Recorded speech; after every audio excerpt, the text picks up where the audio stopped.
Stéphane Bern et Mathieu Noël. Historiquement vôtre, l'histoire des grands hommes, l'histoire également des inventions. Aujourd'hui, David Castel-Lopez, vous remontez aux origines d'une invention très utile en cuisine, l'économe. Oui, moi une fois sur deux quand j'épluche des légumes, j'épluche mes doigts. Voilà. Et autant un légume épluché, c'est une version améliorée du légume, qui ouvre des possibilités de cuisson hyper intéressantes. Autant un doigt épluché, c'est plutôt une version dégradée du doigt. Voyez. Disons-le, un doigt épluché, c'est un doigt de merde. Voilà. Mais heureusement, aujourd'hui, il y a l'épluche patate que certains appellent le pelle-pomme. D'autres, c'est pas pareil. Si, quand même. Hein, moi j'ai un truc, j'ai un moulinet comme ça pour les pommes. Vous êtes très bien équipé. Donc le pelle-pomme, d'autres appellent ça le Willy World 2006. Si vous avez la référence. Quoi ? Les têtes à claques. Les têtes à claques, vous avez la référence? Mon ami, tu n'as pas le Willy World 2006. Exactement. C'est fou. Hein, Stéphane est perdu. Le Willy World 2006, ça vous dit rien? Non.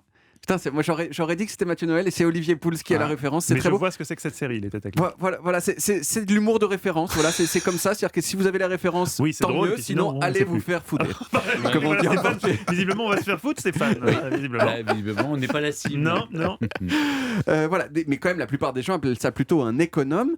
L'économe, non seulement ça permet d'éplucher des légumes en toute sécurité, mais en plus ça permet de faire de super belles épluchures entières. Et ces épluchures, ensuite, on peut en faire plein de trucs. Par exemple, on peut les utiliser pour se déguiser en compost, ça peut être très bien. On peut les laisser pourrir dans la boîte à gants d'un ennemi du peuple. On fait ce qu'on veut. Mais alors, tout ça amène une question bien sûr, qui a inventé l'économe? Eh bien, pour le savoir, on peut dire une fois de plus que j'ai mené l'enquête.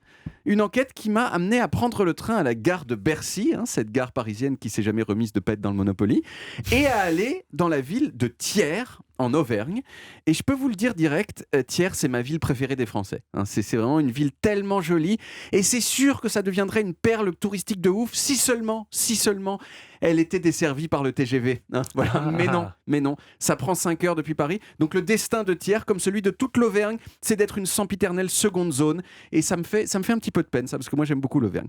Mais quand on a le courage d'y aller, on n'est pas déçu. C'est plein de petites rues en pente avec des escaliers, des maisons tarabiscotées qui font jouir les bobos, vous voyez. Et surtout, Thiers, c'est la capitale mondiale du couteau. Partout, il y a des couteaux, des magasins de couteaux, des fabriques de couteaux, un musée du couteau, des couteaux, partout. À l'aïeul aussi d'ailleurs. À l'aïeul aussi, mais un peu moins, ils sont énervés contre l'aïeul à Thiers. Et puis Thiers, c'est aussi la ville de Victor Pouzet. Victor, il était fabricant de couteaux dans les années 20, et en gros, la seule chose qu'on sait de lui, c'est qu'il a inventé l'économe. Voilà, j'ai essayé de trouver sa descendance, j'ai juste réussi à déterminer qu'il avait eu un fils alcoolique, qui lui-même avait eu une fille qui s'était établie comme coiffeuse dans le sud de la France, mais impossible de retrouver tous ces gens-là. Voilà, c'est toutes les informations qu'on a sur Victor Pouzet. Si, il y a une petite chose quand même, c'est qu'on connaît l'emplacement de son atelier à Thiers. Le bâtiment existe toujours, il est là. Pendant longtemps, ça a été un cabinet d'orthodontie, mais maintenant, il a l'air abandonné, comme beaucoup d'autres choses à Thiers, et donc c'est un petit peu triste. Et voilà, c'était ça, en gros, l'histoire de Victor Pouzet. On sait juste qu'il a eu cette idée comme ça, tiens, ce serait sympa pour éplucher des trucs, qu'on fasse un économe. Mais il n'a pas déposé le brevet, comme un Allemand l'aurait fait. Il a déposé ce brevet, on sait que c'est lui qui l'a inventé, mais c'est tout. Et son fils a tout bu. Exactement. Vous savez, j'ai parlé à des gens à Thiers qui me disaient, mais oui, son fils, on le voyait bien, il s'appelait Jackie, il buvait jusqu'à 23h. C'est ces petites vies de village autour du nom de Victor Pouzet. Alors aujourd'hui, des économes, on en fabrique des milliers dans le monde, chaque année. Et la chance que j'ai eue, c'est que j'ai pu visiter une usine de fabrication d'économes. C'est une marque qui s'appelle Déglon, qui est basée à Thiers, qui m'a ouvert ses portes. Et c'est assez fascinant à voir quand même. La chose la plus fascinante, je crois, c'est la façon dont les lames sont découpées. Je vous ai apporté ici une chute de métal sortie d'une machine. Regardez. Je la montre à la caméra pour les gens qui sont sur YouTube et sur europe1.fr. Vous voyez la lame de l'économe en formation, c'est une plaque de métal. On voit l'évolution. L'évolution, ensuite des trous, ensuite la lame plate, puis la lame qui se courbe, puis la lame qui est aiguisée enfin.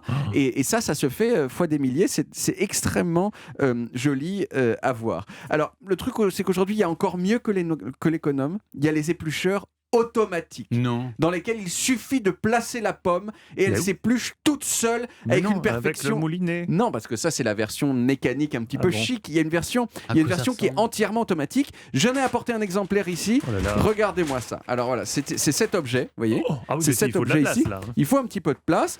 Je suis allé acheter des pommes spécialement pour vous faire une démonstration. Vous nous livrez le nom de ce bel ustensile, c'est très beau. Ça s'appelle Rotato Express. Le Rotato Express. Et ça fait tout. Ça fait les pommes de terre. Ça fait les pommes de terre, ça fait les choses. Ça fait les carottes aussi. J'ai essayé les carottes. Vous voyez, alors on Allez place. pas vous faire mal. Hein. On place la pomme ici, n'est-ce pas, comme ça. On est assuré.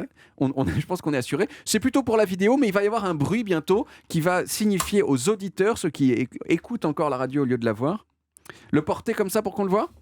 C'est ça, on me dit en régie qu'il faut que je le porte parce que sinon on ne voit pas. D'accord, très bien. Là, on descend. Il faut engager la petite lame rouge dans la pomme. Et normalement, si tout se passe bien, la pomme va s'éplucher. Je dois dire que j'ai essayé déjà chez moi, ça marchait bien. On y va ? Vous êtes prêts ? On est prêt.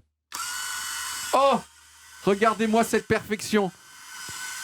Non mais regardez-moi ça. Ah ! Il y a bourrage papier. Il y a bourrage papier. Non mais sincèrement, c'est pas beau à voir ? Ouais, et c'est super, et ça économise bien. Par contre, ça fait pas le haut et le bas. Oui, le haut et le bas, il y a quand même un petit moment où il faut reprendre la pomme. Mais regardez cette perfection industrielle à la portée de main pour chacun. On dirait que je suis vraiment un représentant de commerce de Rotato Express. On dirait un bonimenteur devant les grands magasins. Et vous avez une belle montre pour un représentant de commerce. Voilà, je ne sais pas si vous êtes fasciné, moi je suis fasciné. C'est fascinant, mais on obtient le même résultat avec mon truc le à la main. Roto-truc, là. Oui, c'est pareil. Ça s'appelle comment votre truc à vous, Je ne sais pas comment s'appelle mon truc à moi, mais ça s'appelle les pommes. C'est un pelle-pomme Et en plus, votre mécanique. appareil est portable. Hein. Il faut même pas il se recharge. C'est magnifique. Tout à fait, il fonctionne avec des piles. Voilà, on passe tous un très bon moment. À vrai dire, je l'ai acheté, je l'ai utilisé une fois et ensuite j'ai repris les économes normaux parce que il faut quand même engager la pomme, il faut le finir à la main. Mais en tout cas, c'est un petit spectacle qu'on peut faire pour ses convives, c'est très Pour bien. divertir ses convives. Exactement. Effectivement. Bah, merci beaucoup, David.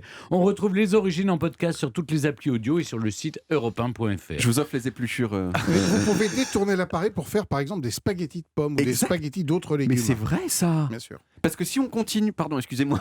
Non, mais continuez. Si on continue avec ça, on peut éplucher le centre de la Mais pomme bien et donc sûr. ça fait un spaghetti de pomme qu'on Oui. pourrait par exemple Ou frire. sur des courgettes ou sur des. Bien sûr, oui. Des spaghettis de légumes, puis après, il n'y a bien plus sûr. qu'à les C'est poêler. fou, ouais. ce moment de brainstorming comme ça en studio où les plus grandes idées sont en train de naître comme ça en direct. À la radio Il y a des gens française. qui découvrent C'est magnifique. la conquête spatiale et d'autres Et un nous, épluche-pomme. L'épluche-pomme. Exactement. Et oui, on est